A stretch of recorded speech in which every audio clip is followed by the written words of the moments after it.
The latest reporting says the U.S. and Iran have entered a fragile 2-week ceasefire centered on a pause in U.S. strikes and the reopening of the Strait of Hormuz for shipping. But both sides are already describing the deal differently. The truce appears to have been hurriedly brokered with Pakistan's help, while oil markets initially reacted positively, and regional tensions remain very much alive. What changed? Donald Trump announced the ceasefire just before his deadline for escalation, saying the U.S. would pause attacks if Iran allowed safe passage through the Strait of Hormuz.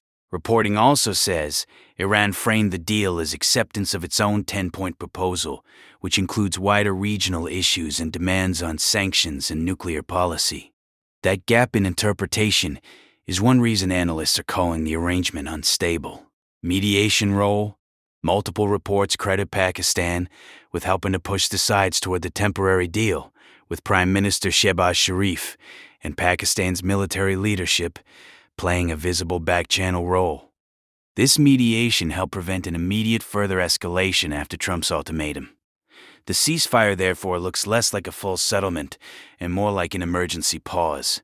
Economic effects: the biggest immediate market effect was relief around oil transit, since the Strait of Hormuz is a critical route for global energy flows. Reports say oil prices fell and stock markets improved after the announcement because traders expected tanker traffic to resume. For India and other import-dependent countries, that would ease near-term fuel and inflation pressure. Friction and risks. The agreement is already described as fragile because the U.S. and Iran disagree over what it covers, especially whether it extends beyond the immediate U.S.-Iran standoff. CBC reported that there was confusion over whether Lebanon was included, while other coverage says strikes and attacks continued elsewhere in the region. Trump also warned that U.S. forces would remain positioned near Iran until a real agreement is honored. Sachs's view, Jeffrey Sachs's argument, fits the broader criticism of the war. He says the conflict was driven by false premises and that the ceasefire reflects the reality that military force cannot impose regional order. That perspective is consistent with the reporting that both sides are claiming victory while still disagreeing on the actual terms. In other words, the ceasefire is best understood as a temporary de-escalation, not a solved conflict. Current picture: right now the situation looks like this.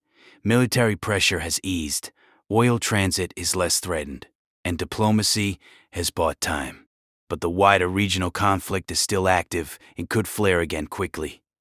The most important next question is whether the two sides can turn the temporary pause into a broader, enforceable agreement.